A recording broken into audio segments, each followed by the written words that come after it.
I'm Major Ava Serrano, 33 years old, and I built my career from the ground up by showing up, doing the work, and earning every stripe on my uniform.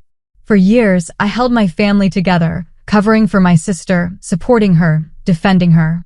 But when she stole my fiancé, my commanding officer, behind my back, I made one decision that changed the entire trajectory of my life. Have you ever been dismissed or betrayed by someone you would have protected without hesitation? If you have, tell me your story in the comments. You're in good company. Before I dive into what happened, let me know where you're watching from.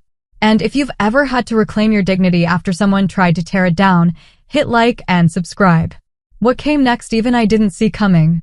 I stood in front of my locker at Nellis Air Force Base 7 years ago, adjusting my service dress uniform for what felt like the 100th time that morning.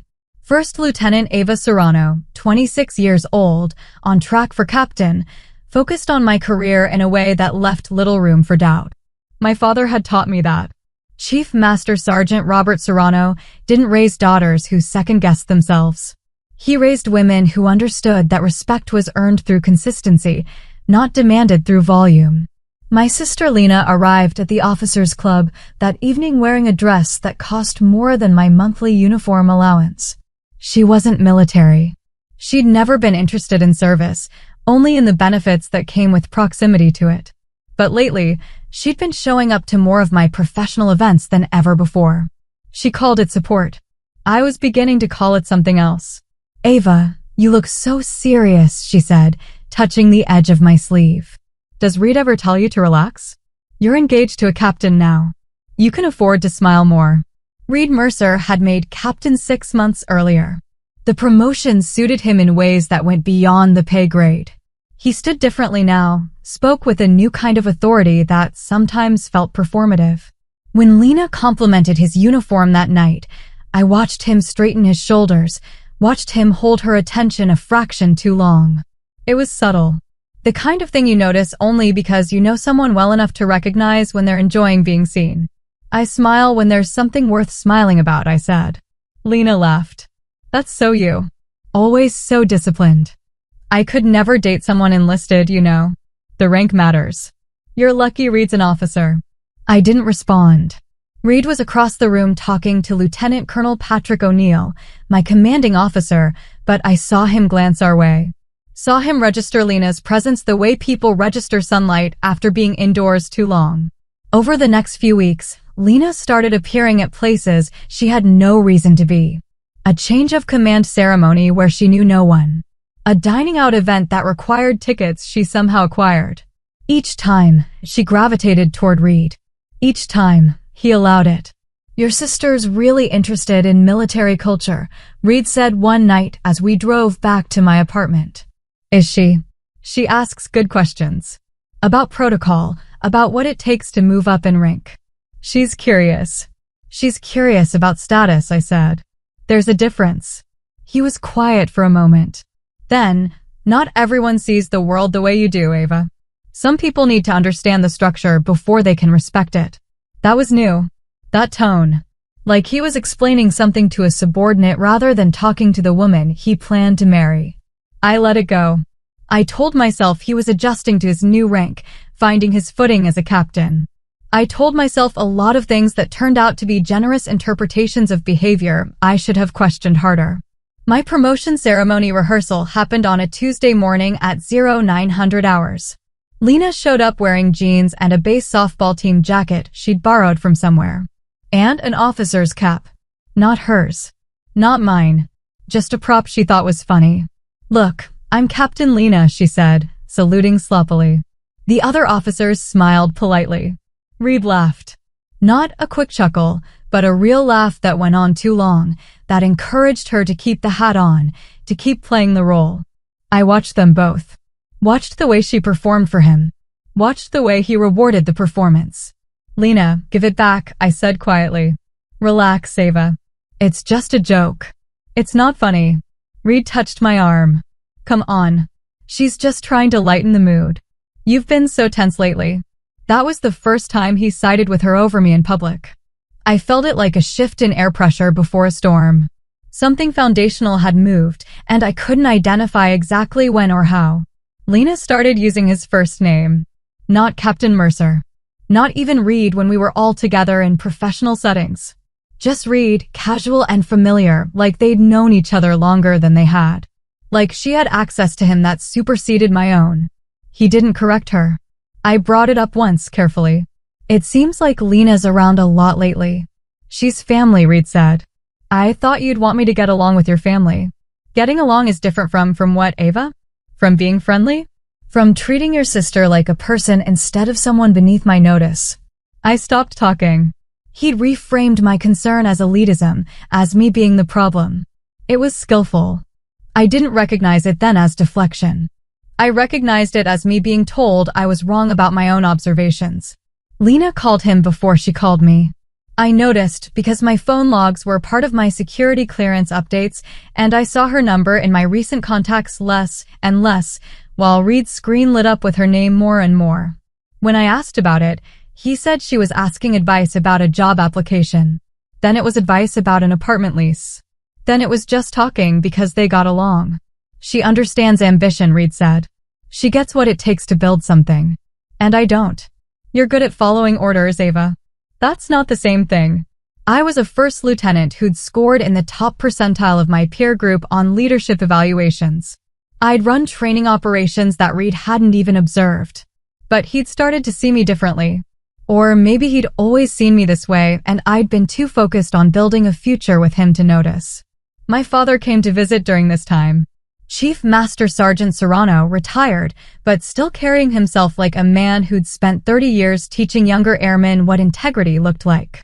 He shook Reed's hand, asked him about his career trajectory, listened carefully to his answers. Later, when Reed left to take a phone call, my father looked at me across the kitchen table. He talks about rank like it's identity, Dad said. He's proud of his accomplishments. Pride's fine. Needing everyone to know you're proud is something else. He sipped his coffee. How's Lena? She's around more than usual. My father nodded slowly. He didn't push. He taught me to trust my instincts by never telling me what my instincts should be. He just said, you've always known the difference between people who serve and people who perform. Don't forget that. The final warning came quietly. Reed and I were supposed to have dinner at 1800 hours. He texted at 17:30 to cancel. Inspection prep, he said. I believed him until I ran into Lieutenant Morrison at the gym that evening. Didn't expect to see you here, Morrison said. Thought you'd be with Mercer. He's preparing for inspection. Morrison's face did something subtle. Right. Yeah. Inspection. I found out later he'd been at Flanagan, the bar 2 miles off base, where officers went to pretend they weren't always officers. Lena's car was in the parking lot. I didn't drive by on purpose. I drove by because it was on my way home, and I saw it, and I knew. I didn't confront him that night. I told myself I needed evidence, needed to be sure, needed to approach it rationally.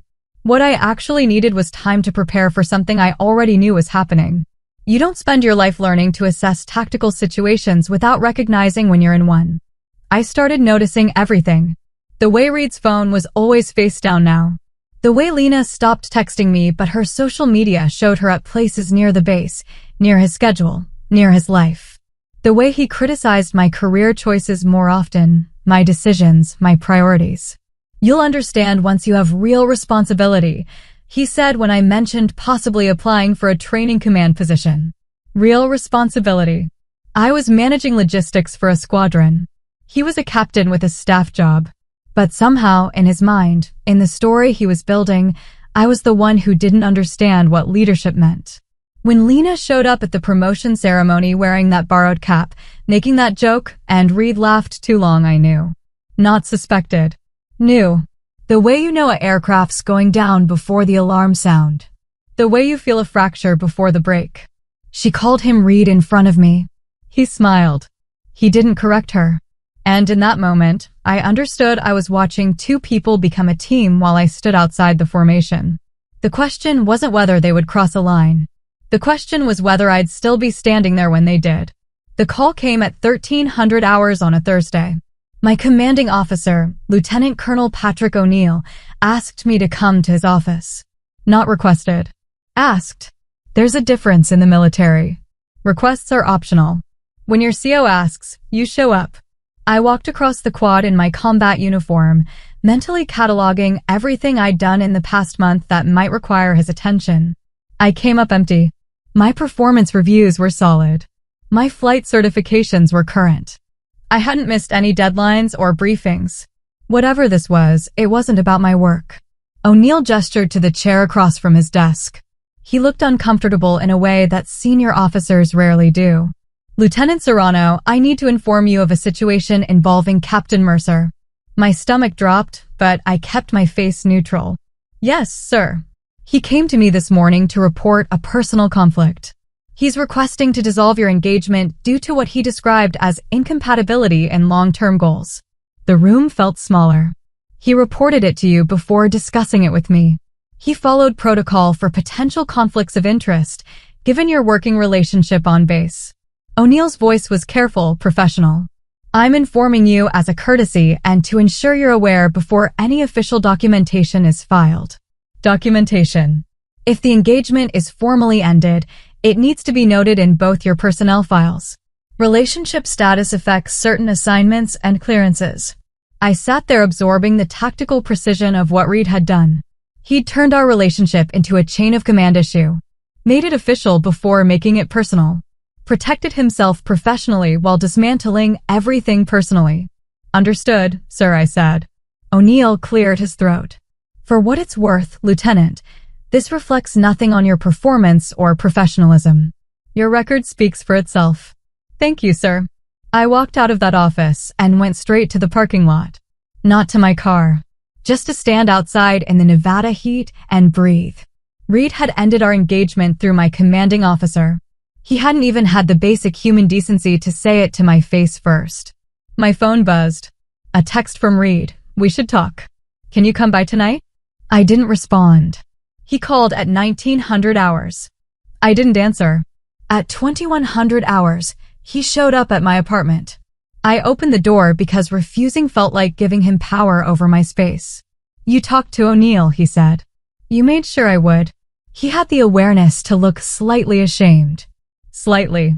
I had to follow procedure. You had to break up with me through the chain of command? I'm reassessing my future, Ava. What I need in a partner. Where I want my career to go. We're not aligned anymore. We were aligned last month. No. He shook his head. You were aligned with your plan. I was trying to fit into it. That's not the same thing. I stared at him. This man I'd planned to marry. This man who'd told me he loved my discipline, my focus, my commitment to service. Now he was standing in my doorway telling me those same qualities made me incompatible with his future. Is this about Lena? I asked. His face did something I'd never seen before. Guilt and relief mixed together. This is about me needing someone who understands ambition beyond following a checklist. That's not an answer. It's the only answer you're getting. He pulled my engagement ring from his pocket. Set it on the table by the door. I'm sorry it didn't work out. He left. I stood there looking at the ring, this thing that had meant forever 6 months ago, and now meant nothing except proof that I'd been wrong about someone I thought I knew. The photo appeared on Lena's social media 3 days later. Her hand. My ring. No face, just the diamond catching light, and a caption that made my chest tighten. Upward mobility comes to those who deserve it. I stared at that post for a long time. Read it over and over. She wasn't just taking Reed. She was taking him as proof of her worth. As evidence that she'd won something I'd lost. That she deserved what I couldn't keep. I didn't comment. Didn't call. Didn't give her the satisfaction of a reaction. I just sat on my couch in my empty apartment and let myself feel the full weight of betrayal from 2 people who were supposed to matter. Reed moved in with Lena within 3 weeks. I heard about it through Morrison, who heard about it from someone else, the way bad news travels on a base. They didn't hide it. Why would they? They weren't breaking any rules. Just hearts. They got married 11 months later. Small ceremony, immediate family only. I wasn't invited. My father wasn't invited. Lena sent a photo to our family group chat, her in white, Reed in his dress blues, both of them smiling like they'd accomplished something difficult. My Aunt Marjorie called me that night. Are you okay, Mija? I'm fine. You don't have to be fine. I'm really fine, Aunt Marjorie. I promise. I wasn't fine. But I was functioning. And in the military, functioning counts as fine until you have time to be otherwise. Reed made Major 14 months after marrying Lena. 04. The promotion came fast, but not suspiciously so. He was good at his job. He knew how to manage perceptions, how to network, how to make himself visible to the right people. Lena made sure everyone knew. Every social media post was a humble brag about her husband, the Major. Every family gathering included some reference to his rank, his responsibilities, his importance. I made captain around the same time. 03. A solid promotion, right on schedule. My father called to congratulate me. Lena sent a text, "Good for you. Maybe you'll catch up someday." I blocked her number after that. Months passed. A year. I saw them occasionally on base or at official functions. They moved through military social circles like they'd always belonged there. Lena had learned the language, the protocols, the unspoken rules about rank and respect. She played the officer's wife role perfectly. Too perfectly. Like someone who'd studied for a test rather than lived the material. Reed stopped making eye contact with me at official events. Not out of shame, I don't think. More like I'd become irrelevant to his narrative. He'd moved on. She'd moved on. And I was supposed to accept that my role in their story was to be the person they'd left behind. There was a family gathering 2 years after their wedding. Uncle Tomasa's retirement party. I almost didn't go. But my father was going, and I wouldn't let Lena's presence keep me from supporting family. She found me by the drinks table. Reed was across the yard talking to my uncle, probably explaining something about military retirement benefits. "Ava," Lena said warmly. Too warmly. "It's been forever." "Has it? You look good. Staying in shape. That's important when you're single." She smiled. "You'll find someone eventually. Maybe an NCO or something." "Nothing wrong with that." I looked at her. Really looked at her. Saw the designer dress, the professional makeup, the wedding ring she kept adjusting so the light would catch it. Saw the effort it took for her to stand there and deliver that line. "I'm happy for you, Lena," I said. And I left it at that. Because what else was there to say? That she'd taken my fiancé and turned him into a status symbol? That she'd made our father's illness harder by forcing me to choose between family obligation and self-respect? That she'd proven everyone right who said she only cared about appearances? She knew all of that. She just didn't care. I left the party early. My father walked me to my car. "She's trying to hurt you," he said. "I know. You're letting her." I paused with my hand on the car door. What should I do? Stop caring what she thinks. That's the only way she loses. He was right. But caring isn't something you turn off like a switch. It's something you manage, redirect, outlast. And I was tired of managing feelings about people who'd made themselves my opponents. The last communication I had from Lena came 3 years after they married. A text from a number I didn't recognize. "Don't embarrass yourself. You lost." I read it twice. Deleted it. Blocked the number. I didn't lose anything worth keeping. My father taught us about the military before we could spell it. Lena and I grew up on Air Force bases where rank wasn't just a job description, it was the organizing principle of entire communities. Who saluted whom? Who lived in which housing? Who got invited to which events? Dad was a senior master sergeant when I was born, E8, climbing toward the peak of enlisted leadership. By the time I was 12, he'd made Chief Master Sergeant, E9, the highest enlisted rank. He wore it with the kind of quiet authority that didn't need announcement. Lena hated it. Not the military itself, but the structure. The hierarchy.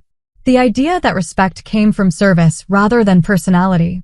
She was 2 years older than me and spent most of our childhood trying to find ways around rules that I was busy learning to follow.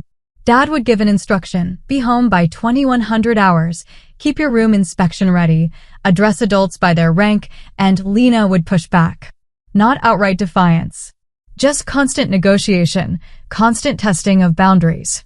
"Why do I have to call him Chief Martinez?" she'd ask. "He's Dad's friend." "Because that's his rank," Dad would say. "But it's fake respect. I don't actually respect him more just because I use his title." "Then you don't understand what respect means." I was 8 years old, listening to these conversations, learning that Lena saw military courtesy as performance while Dad saw it as foundation. She thought respect was a feeling. He knew it was a practice. We moved 7 times before I turned 16. Lena complained every time. I adapted. She made friends with other kids who resented base life. I made friends with kids who understood it. By high school, we divided into clear categories.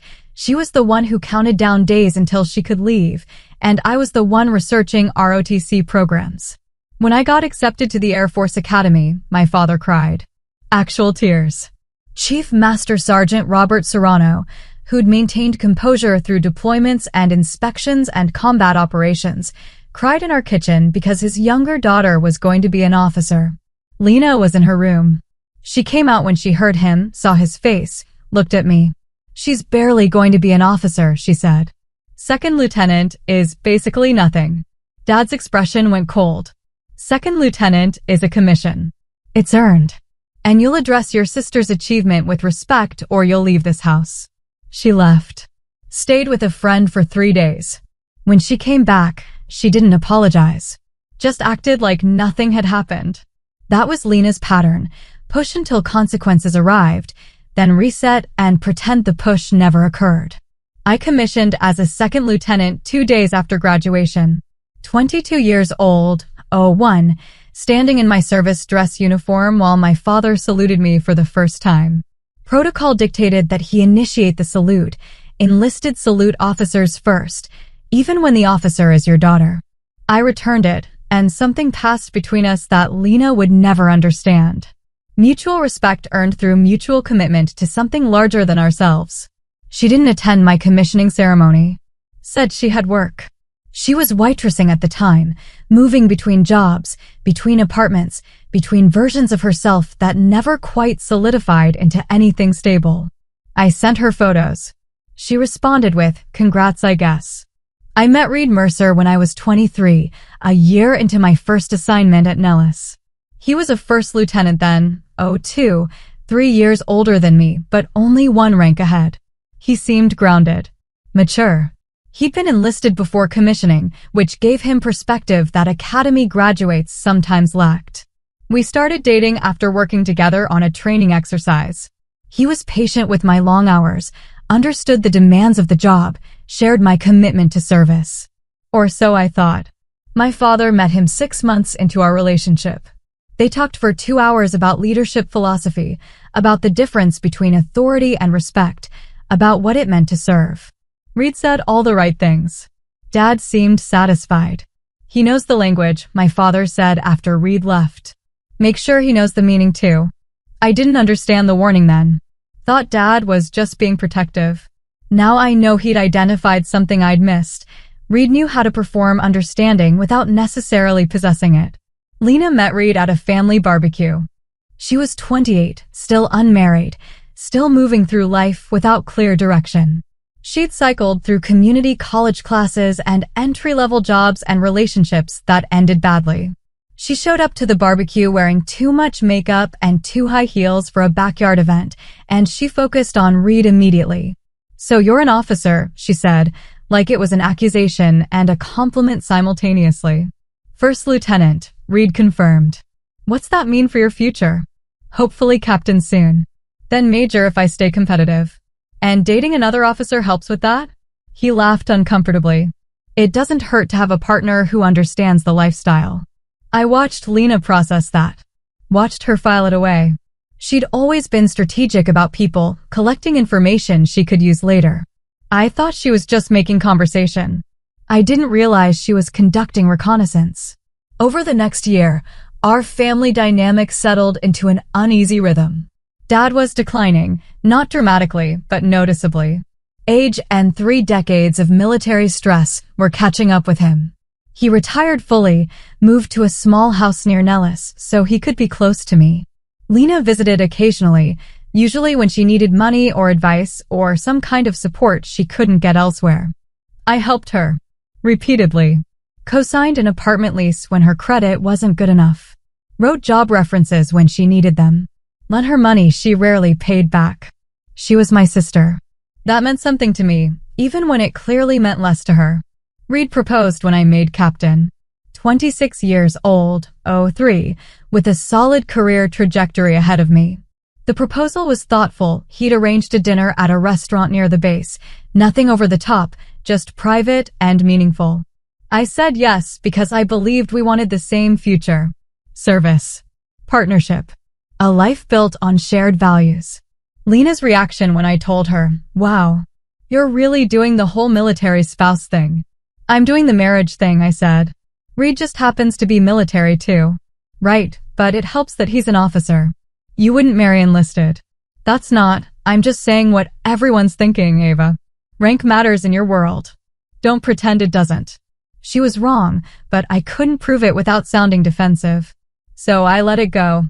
Let her believe what she wanted to believe. Let her reduce my engagement to a transaction because that's how she viewed relationships. Looking back, I see how every interaction was preparation. How Lena was learning the terrain of military life through me, understanding the value system, identifying what mattered and how to access it. She wasn't interested in service. She was interested in the status that came from proximity to it. And when she saw Reed saw his rank, his potential, his willingness to be admired, she saw an opportunity. I was too busy planning a wedding to notice. I was also teaching her how to take everything I valued and claim it as her own. The pattern had always been there. Me building something. Lena wanting it once she saw its value. The only difference this time was that what she wanted wasn't a borrowed dress or a college essay or money. It was my future. And unlike those other things, I couldn't let her take it and pretend it didn't matter. Except I could. And I did.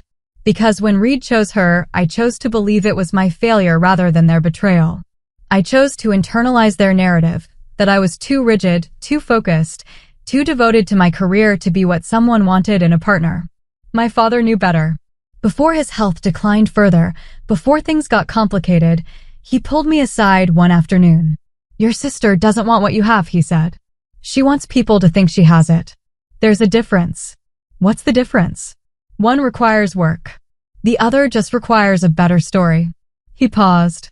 "And Reed's choosing the story version. That tells you everything you need to know about his character." Dad was right. But being right doesn't stop the hurt. It just means you have clarity while you're bleeding. I threw myself into work with the kind of intensity that concerned my colleagues and impressed my supervisors. After Reed and Lena, there wasn't much else to do except prove that my worth wasn't tied to who wanted me. My performance reviews remained strong. I volunteered for additional duties, extra training, anything that kept me moving forward professionally while everything personal was falling apart. 6 months after the breakup, I made captain right on schedule. 03. Promoted with my peer group, exactly where I should be. My father attended the ceremony. Lena and Reed did not. They were busy with their own life, their own trajectory, their own version of success that apparently required my absence. Dad stood with me afterward in the Nevada heat, both of us in dress uniform, his retired rank insignia still carrying weight through decades of earned respect. "Rank doesn't make character," he said quietly. "Character makes rank." You remember that. I remembered. But remembering didn't make the nights easier, didn't fill the space where a future used to be, didn't stop me from wondering what I'd done wrong to deserve being abandoned by 2 people I'd trusted completely. The wedding invitation arrived 4 months later. Heavy cardstock, formal calligraphy, my name misspelled, not Ava, but Airman Serrano in the address field, like Lena had deliberately chosen the lowest possible form of military address, even though I was an officer. The insult was precise. Airman is E1 through E4. I was 03. The difference wasn't subtle. I held that invitation and understood exactly what it was, a calculated message that I'd been demoted in their story. That regardless of my actual rank, they decided I was beneath them. My father saw it. "You're not going." "No. Neither am I." "Dad, I don't support humiliation dressed up as family obligation." He took the invitation from my hand and put it in the trash. "You focus on your career. Let them focus on theirs. See who's still standing in 10 years. I didn't attend. My father didn't attend. Uncle Tomas went, then called me afterward sounding uncomfortable. It was. He searched for words. It was very focused on rank. Lots of talk about Reed's position, his trajectory, what it means to be married to a major select. Lena gave a speech thanking him for elevating her into military culture. Sounds perfect for them. Ava, Mija, she mentioned you. Said something about how not everyone is built for the officer lifestyle, and she was grateful Reed recognized what he needed. I absorbed that. Thanks for telling me. I'm sorry. Don't be. She's showing everyone who she is. I'm just done pretending not to notice. Social media became a documentary of their life. Every promotion milestone, every formal event, every ceremony where Reed wore his dress blues and Lena wore designer clothes, and they both wore expressions of people who'd won something important. The captions were always vaguely inspirational. Hard work pays off. Success recognizes success. Building our future together. I stopped looking after a few months. Stopped checking their pages, stopped listening to family updates, stopped letting their performance infiltrate my reality. They wanted an audience. I refused to be one. Reed made major at 29. 04. Fast, but not unprecedented. He was competent, political enough to make the right connections, smart enough to avoid obvious mistakes. Lena posted a photo of his new rank insignia with the caption, "My husband, the major." Proud doesn't begin to cover it. I was 31 by then. Still a captain, which was normal.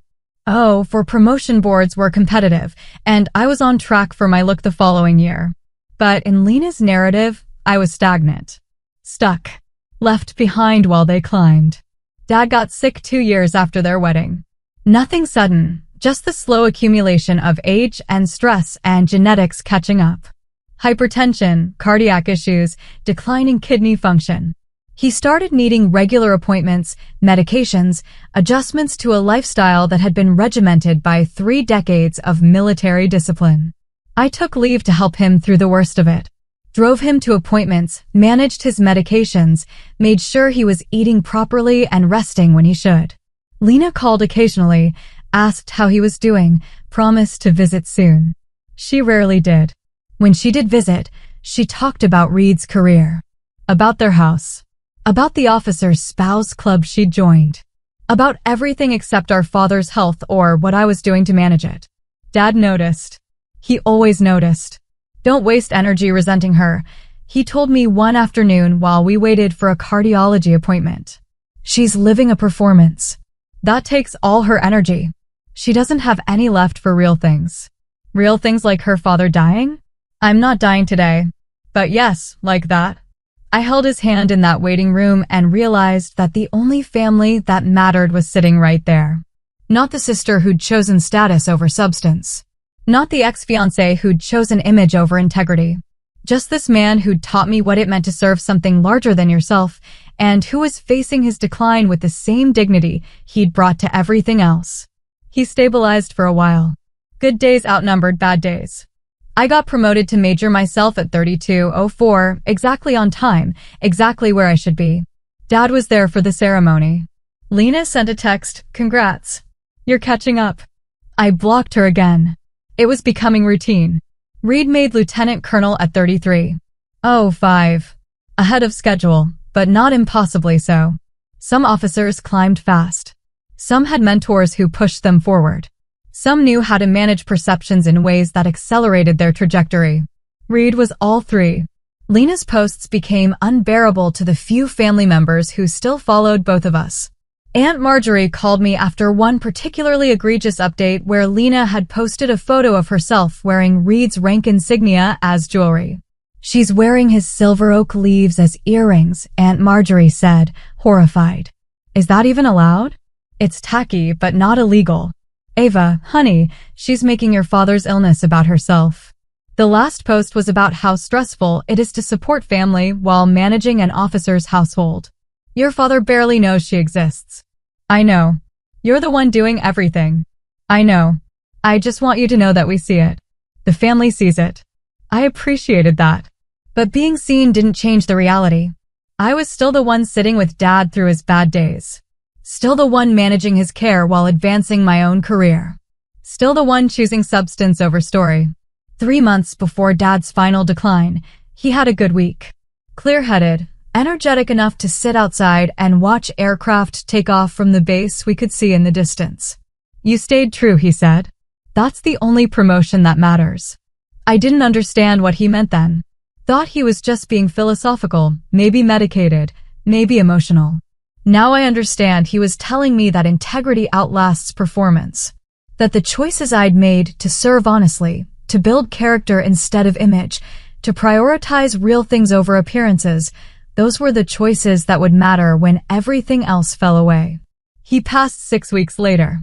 Quietly, in his sleep, after a final day where he'd been surrounded by people who loved him for who he was rather than what he represented. I stood outside the hospital afterward, alone in the parking lot under Nevada stars, and felt something shift. Not grief, that would come later, in waves, in unexpected moments. But clarity. Understanding that I'd lost the person who'd taught me how to be myself, and now I had to prove I'd learned the lesson. I walked to my car with that weight settling into place. Knowing that Dad's funeral would force me into proximity with Lena again. Knowing that she'd perform grief the way she performed everything else. Knowing that I had to decide who I was going to be in that space. I chose myself. I chose dignity. I chose to honor my father by being exactly what he'd raised me to be, someone who understood that real respect comes from character, not from the story you tell about having it. The funeral planning started immediately. I was next of kin by default, the daughter who'd been present, who'd managed Dad's care, who had his advance directives and his wishes documented. But Lena inserted herself the moment she heard. "I'll handle the arrangements," she announced over the phone. "You've been doing so much. Let me take this on. I have everything under control. Ava, you can't do everything yourself. Besides, there are optics to consider. Dad was a chief master sergeant. This funeral needs to reflect his rank properly." Optics. Of course. I'm aware of his rank, Lena. I've been military my whole life. I know, but I've been managing high-level military functions through Reed for years now. I know how these things should look. I let her help because fighting her would cost more energy than the help was worth. She took over coordinating with the honor guard, arranging the reception venue, creating the program. I focused on the eulogy, on gathering photos, on informing Dad's old colleagues and friends. We stayed in separate lanes until the day before the service, when Lena called with a new concern. "I need you to make sure your uniform is properly pressed," she said. "We can't have you looking mid-grade." I was a major. Oh, 4. Mid-grade was exactly what I was. But she said it like an insult. "My uniform will be appropriate." "I'm just saying, there will be senior officers there. Reed's bringing some of his colleagues. First impressions matter. This is our father's funeral, not a promotion board. Everything is a promotion board when you're married to a lieutenant colonel, Ava. You'd understand if you..." She trailed off. "If I what?" "Nothing. Just make sure you look sharp." I hung up before I said something I'd regret.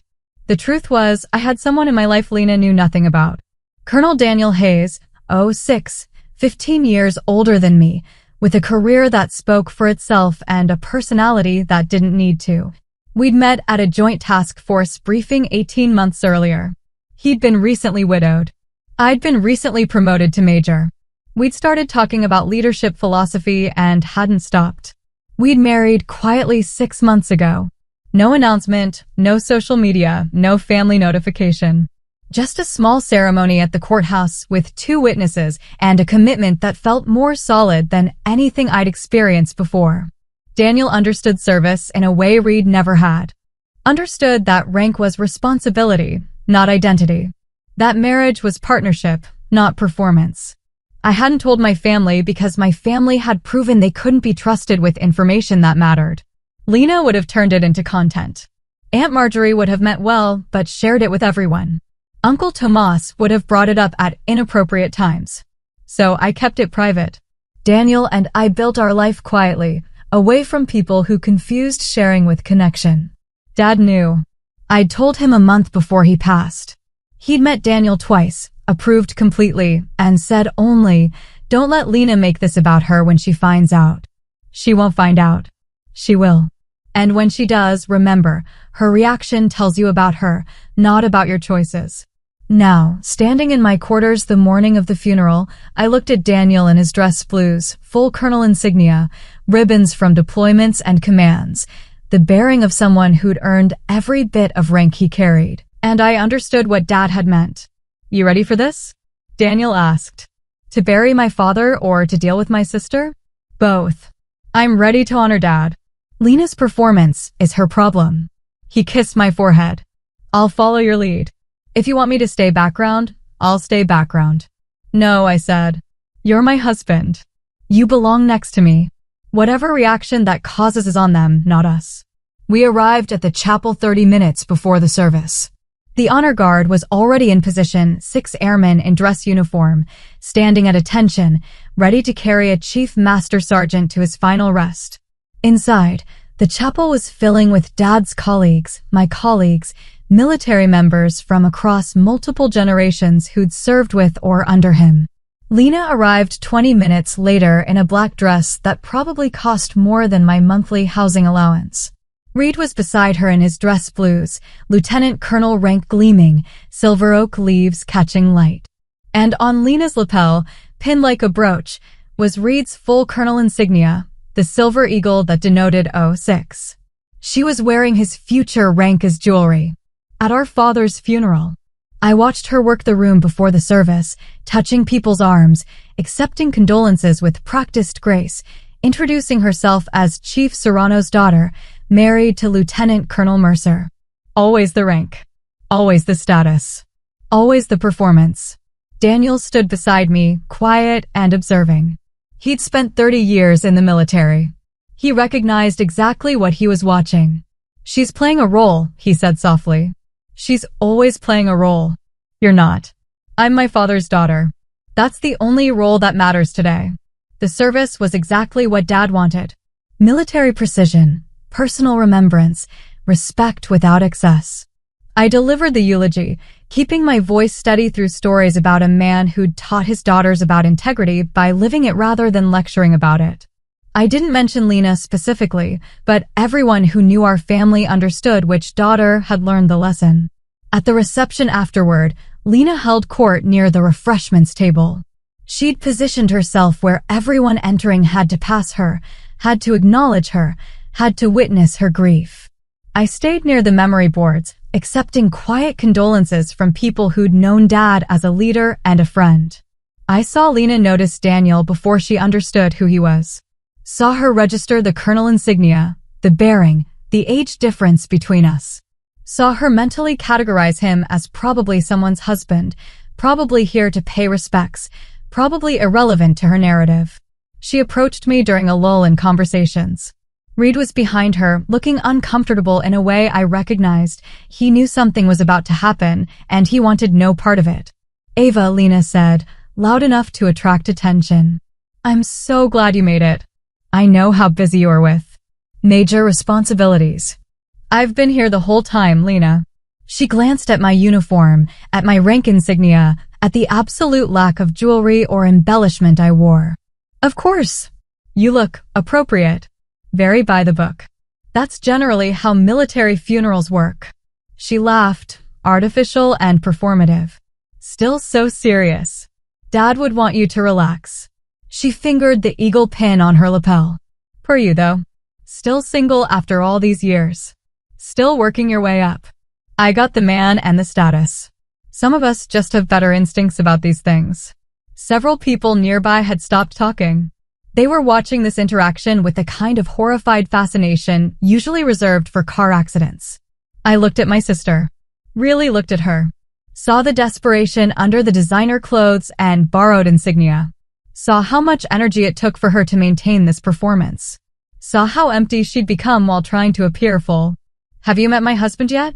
I asked calmly. Her face froze. "You're what?" Daniel walked over from where he'd been speaking with some of Dad's old colleagues.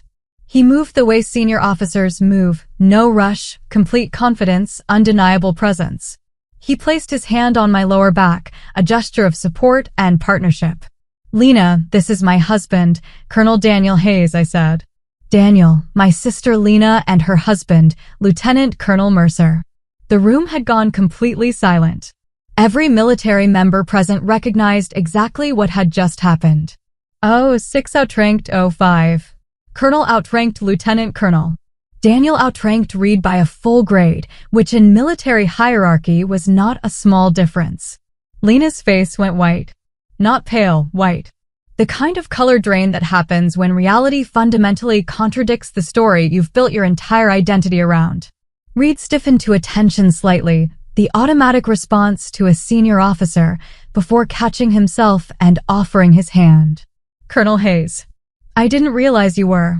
Family, Daniel said simply, shaking his hand. I'm sorry for your loss. Chief Serrano was a remarkable man. Yes, sir. Thank you, sir. The sir was automatic. Protocol. A lieutenant colonel addressing a full colonel. But in this context, with Lena standing there wearing a borrowed eagle pin while facing an actual colonel who'd earned his rank through 30 years of service, the word carried weight beyond mere courtesy. Lena hadn't moved. Hadn't spoken. Just stood there processing that I, the sister she dismissed as stuck, as single, as lesser, had married a man who outranked her husband. Who outranked her entire performance. Daniel, to his credit, didn't gloat. Didn't posture. Just treated them both with the same professional courtesy he'd extend to any lieutenant colonel and spouse. But his presence did all the talking necessary. Condolences, Lieutenant Colonel, Daniel said to Reed. Then to Lena, I understand you've been managing the arrangements. The service was well done. She nodded mutely. Daniel guided me away then, back toward the memory boards, leaving them standing there with all their assumptions shattered. I heard Lena whisper something to Reed. Heard Reed respond with something sharp. Heard the beginning of an argument that had probably been building for years, but now had a catalyst. I didn't turn around. Didn't watch.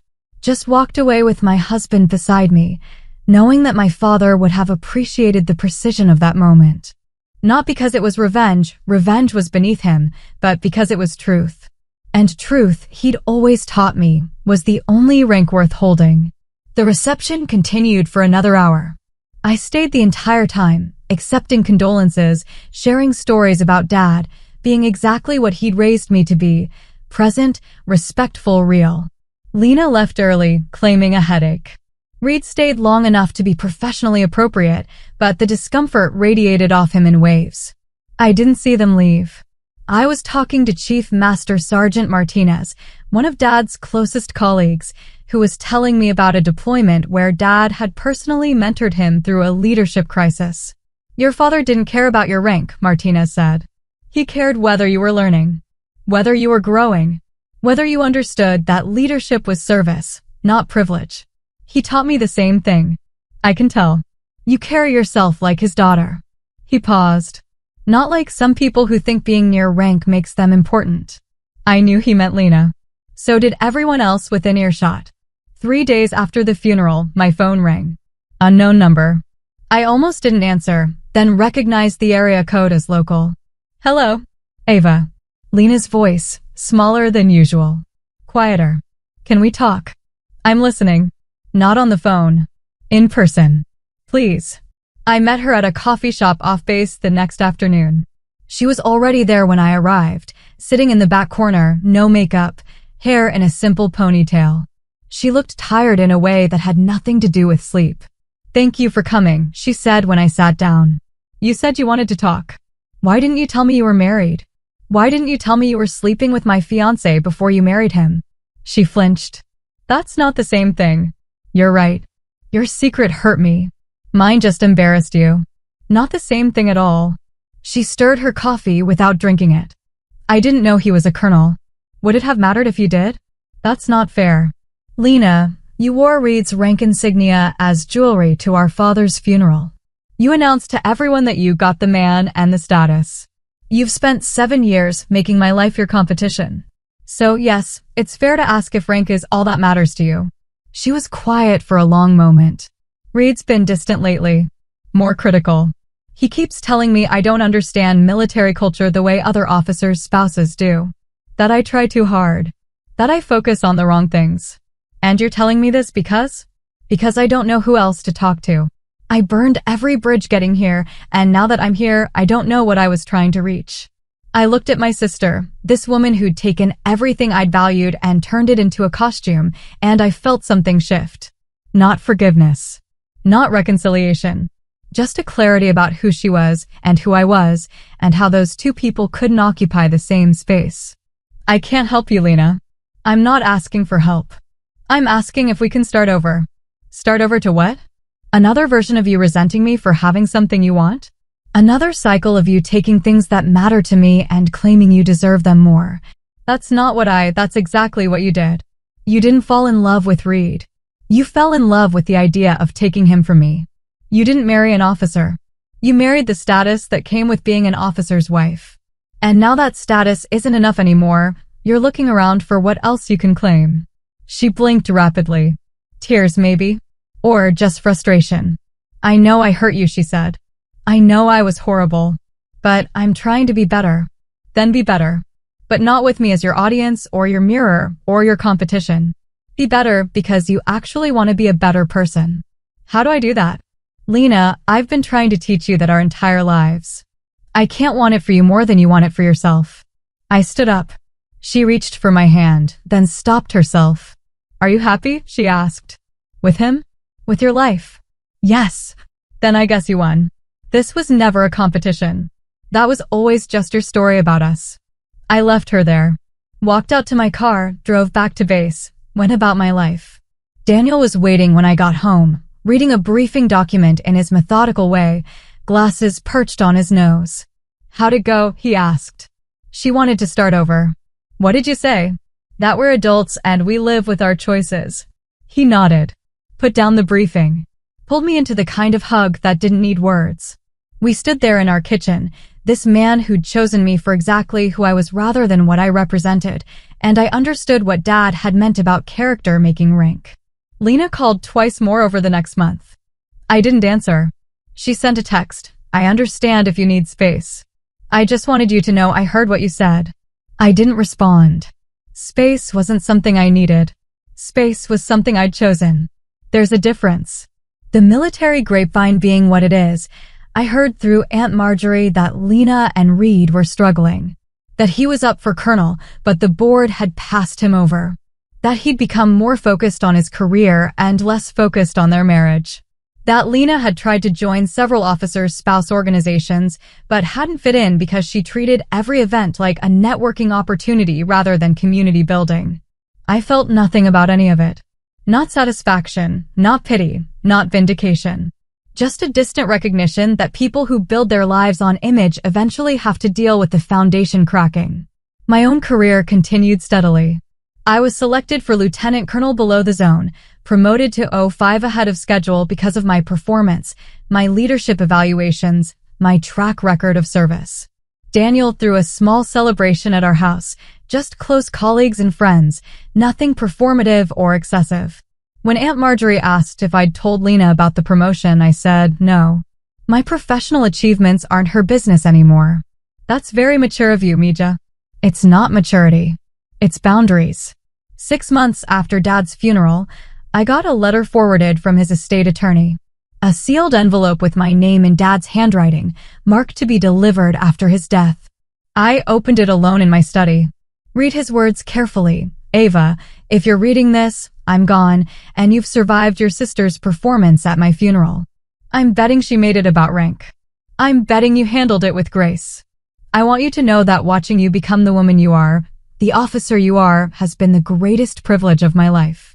Not because you succeeded by traditional metrics, though you did, but because you succeeded by the right ones.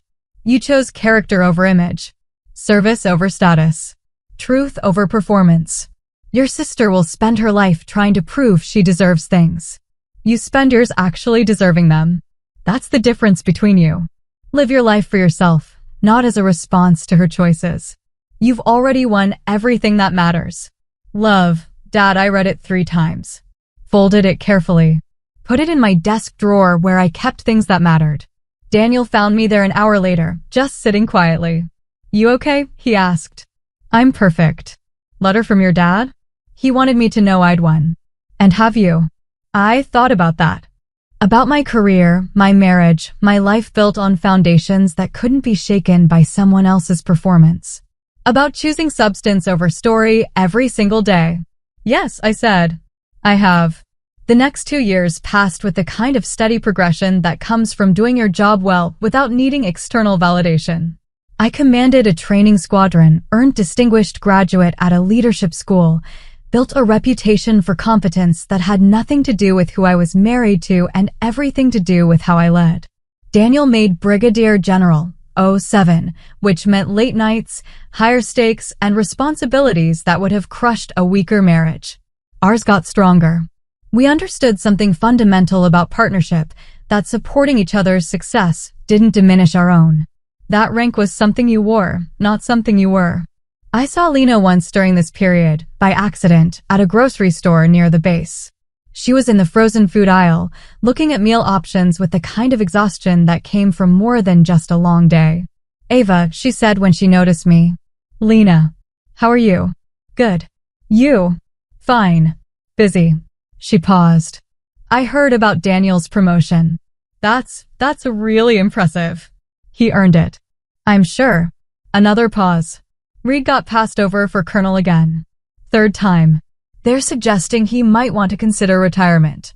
I didn't know what she wanted me to say, so I said nothing. "I thought it would be different," she continued. "I thought marrying an officer would mean security, status, a clear path. But it's just hard. And lonely. And I don't know who I am anymore outside of being his wife." "Then maybe figure out who you are." "That's easy for you to say. You've always known who you are." "I've always chosen to know. There's a difference." She nodded slowly, like she was processing something fundamental. "I'm sorry. For everything. I know I've said it before, but I mean it. I took something from you because I thought it would make me matter. But it just made me emptier." I believed her this time. Not because the words were different, but because she looked different saying them. Less performed, more real. "I accept your apology," I said. "But I don't know if we can rebuild what we broke." "I know. Maybe someday. But not now." "Okay." We parted ways there in the frozen food aisle, two sisters who'd chosen completely different paths and were finally, maybe, understanding the consequences of those choices. Aunt Marjorie called me a week later. "Lena's separated from Reed. She moved back to Phoenix, staying with me for a while." "Is she okay?" "She's processing. Realizing she built her whole identity around someone else's career, and now she has to figure out who she is. It's hard to watch." "It's hard to do," I said. "But necessary." "She asks about you. Wants to know if you'd be willing to talk to her." "Not yet. Maybe eventually. But not yet." Aunt Marjorie understood. The family understood. Even Uncle Tomas, who'd always tried to play peacemaker, understood that some breaks needed time and space before they could even consider healing. My career continued its trajectory. I made full colonel at 40.06, the same rank Daniel had been when we met. We celebrated quietly, just the two of us, over dinner at home. No social media. No announcements. No performance. Just recognition between two people who understood what the rank actually meant.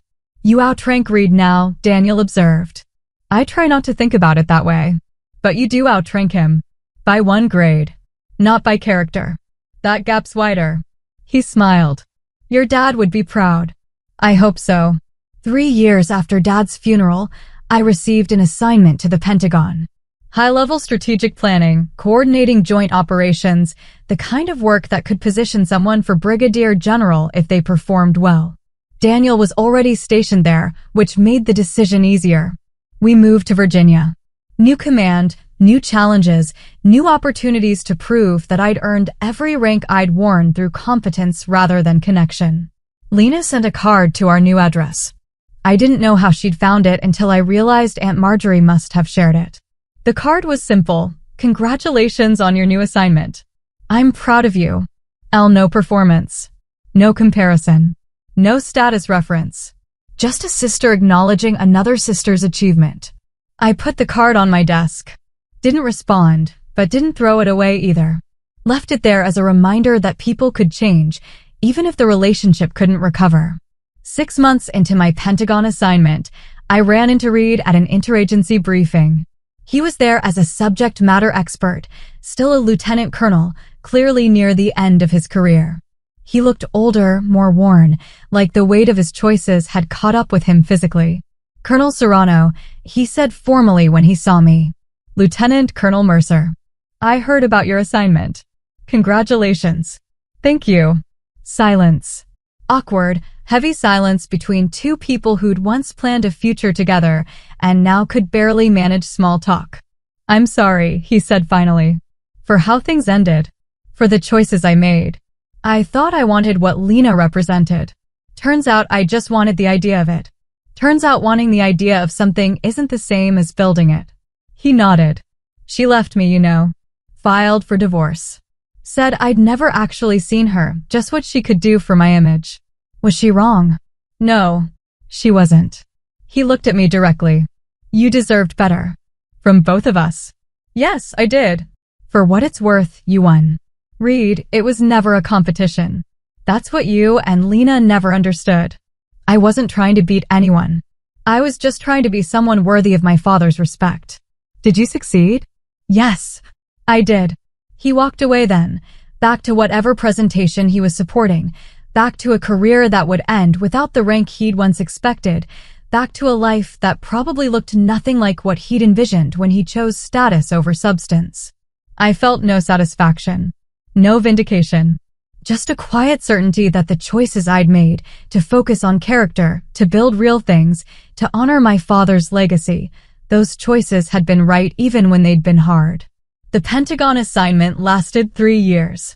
I performed well enough to be noticed, competently enough to be respected, politically aware enough to navigate senior leadership without compromising my principles. When the Brigadier General Promotion Board results came out, my name was on the list. 7. 1 star. 30 years of service culminating in flag officer rank. Daniel held me when I got the news, both of us understanding what it meant. Not just for my career, but for everything my father had taught me about earning respect rather than demanding it. "He'd be so proud," Daniel said. I wish he could have seen it. He saw it before it happened. He knew who you were. The promotion ceremony was scheduled for 6 months out. Protocol, processing, formal recognition. In the meantime, I continued my work, continued building on foundations that had taken 3 decades to establish. Lena sent an email when she saw the announcement through Aunt Marjorie. "Ava, I saw you're making general. I'm genuinely happy for you. Not because of the rank, though that's impressive, but because I know you earned it the right way. I'm in therapy now, working through a lot of things. Understanding that I spent our whole lives competing with you over things that didn't matter while ignoring the things that did. Understanding that I hurt you because I didn't know how to be happy for someone else's success. I don't expect forgiveness. I don't expect us to be close again. I just wanted you to know that I see it now. I see what Dad tried to teach us. I see what you always understood and I always resisted. You were right about everything. About character making rank. About service over status. About all of it. I'm proud of you. I don't have the right to be, but I am." "Lena, I read it 3 times. Showed it to Daniel. What do you think?" he asked. "I think she's finally figuring out who she is. Does that change anything for you?" "Not yet. Maybe someday." I paused. "But I hope she finds what she's looking for. Just not through me." He kissed my forehead. "That's generous. That's boundaries." My promotion ceremony happened on a clear morning at Joint Base Andrews. Full military honors, family invited, colleagues present. Aunt Marjorie came. Uncle Tomas came. Daniel's family came. My squadron members came. The people who'd supported my career through competence rather than connection. Lena didn't come. She sent flowers to the house afterward with a note. "Congratulations, General Serrano. Dad was right about you." I kept the note. Put it in the same drawer as Dad's letter. Evidence that people could grow, even if the relationship couldn't heal. The reception after the ceremony was everything Dad would have wanted. Professional, respectful, focused on service rather than spectacle. Senior officers shared stories about working with me, about my leadership style, about the way I'd earned my rank through decades of consistent performance. Lieutenant General Williams, my new commanding officer, pulled me aside. "Your father was a chief master sergeant, correct?" "Yes, ma'am. He taught you well." You carry yourself like someone who understands that rank is responsibility, not privilege. That's exactly what he taught me. It shows. Keep doing what you're doing, Ava. The Air Force needs more officers who remember that. I thought about Dad standing in our kitchen 20 years ago, telling teenage me that respect was a practice, not a feeling. Thought about him crying at my commissioning because I'd chosen to serve. Thought about his letter telling me I'd already won everything that matters. He was right. I had won. Not in competition with Lena or Reed or anyone else, but in competition with every version of myself that could have chosen image over substance, performance over character, status over service. I won by becoming exactly who he'd raised me to be. Someone who understood that the only rank worth holding was the one you earned through integrity. 5 years after making Brigadier General, I stood in a different ceremony space receiving my second star. Major General Serrano. 08. Commanding significant operations, overseeing thousands of airmen, making decisions that affected national security. Daniel was there, now a lieutenant general himself. 09. 3 stars, his own career trajectory steady and earned. We'd built a partnership that survived rank differences, deployment separations, political pressures, and every other challenge that broke weaker marriages. 2 stars looks good on you, he said afterward. 3 looks better on you. It's not a competition. I know. That's why it works. We understood something fundamental that Lena and Reed never had, that success wasn't a finite resource. That supporting someone else's achievement didn't diminish your own. That real partnership meant celebrating each other's rank without needing it to define your worth. Lena had rebuilt her life in Phoenix. She'd gone back to school, gotten a degree in counseling, started working with military families navigating transitions. Aunt Marjorie sent updates occasionally. Lena was dating someone outside the military, focusing on her own identity, doing real work that helped real people. We'd exchanged a few emails over the years. Nothing deep, just acknowledgments of major life events. She'd sent congratulations when I made Major General. I'd sent acknowledgement when she finished her degree. We were cordial, distant, and honest about the fact that some relationships don't survive the damage done to them. Do you ever regret not reconciling with her? Daniel asked one evening. No.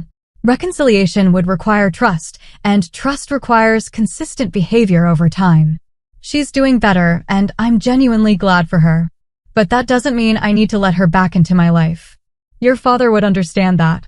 My father taught me that. Reed had retired as a lieutenant colonel after being passed over for colonel the maximum allowed times. He'd taken a defense contractor job, remarried someone outside the military, and from what I heard through the grapevine, had built a quieter life that suited him better than constant striving for rank. I felt nothing about his trajectory except a distant recognition that people eventually find their level. He chased status and discovered it wasn't enough. I chased competence and discovered it was everything. The legacy my father left wasn't about rank or achievement. It was about understanding that character makes rank, not the other way around. That integrity outlasts performance. That the respect you earn through consistent service matters more than the respect you demand through position. I lived that legacy every day. In how I led my airmen. In how I supported my husband. In how I made decisions that affected thousands of people. In how I carried myself through spaces where my presence challenged assumptions about who belonged at senior levels. Standing in my office at the Pentagon, looking at the 2 stars on my shoulder, I thought about 7-year-old me watching my father put on his uniform every morning with the same precision regardless of his mood or the day's challenges. Thought about him teaching me that discipline was choosing to do the right thing even when no one was watching. I'd spent 35 years in uniform learning that lesson over and over. Learning that the right thing wasn't always the easy thing. That building character was harder than performing it. That real rank came from earning respect one decision at a time over decades of consistent service. Lena had learned it too, eventually. Just through a much harder path. She'd built her identity on someone else's achievements and discovered that foundation couldn't hold. She'd performed status and discovered it was empty. She'd competed with me and discovered the only person she was actually competing with was herself. Now she was building something real. Helping people. Doing work that mattered. finding her own identity separate from anyone else's rank or achievement. I was glad for her, proud of her, even in a distant way that recognized growth without requiring connection. Some stories don't end with reconciliation. They end with two people finding their own paths and acknowledging that those paths don't intersect anymore. That's okay. That's healthy. That's what boundaries look like when you choose yourself over performance. My father had taught me that too. That choosing yourself wasn't selfish, it was essential. That you couldn't serve others effectively until you understood your own worth independent of their validation. That real strength came from knowing who you were and refusing to compromise that for anyone's comfort. I walked out of my office that evening, past security checkpoints and protocol officers and salutes from airmen who saw my rank before they saw me. Daniel was waiting in the parking garage, already changed into civilian clothes, ready to go home and be just us rather than our positions. Long day, he asked. Good day. Ready to go home? Ready to go home. We drove through DC traffic, two senior officers who'd earned every bit of rank we carried, heading home to a life built on foundations that couldn't be shaken by other people's choices. We'd chosen each other. Chosen integrity. Chosen service over status. Chosen character over performance. And in choosing those things, we'd won everything my father had taught me actually mattered. Not because we'd competed with anyone else, but because we'd competed with every easier path, every shortcut, every compromise that would have been simpler in the moment, but corrosive over time. Some people chase rank. Some people earn it. Dad taught me the difference. Life proved him right. And standing at 08, looking at a career built on 3 decades of choosing the hard right over the easy wrong, I understood that the only promotion that ever mattered was the one I gave myself, the promotion to being someone worthy of my father's respect. I'd earned that rank. And no one, not Lena, not Reed, not anyone, could ever take it away. And that's how one moment, at my father's funeral of all places, made every lie, every insult, and every betrayal fall apart in front of the people who needed to see it. I didn't plan revenge.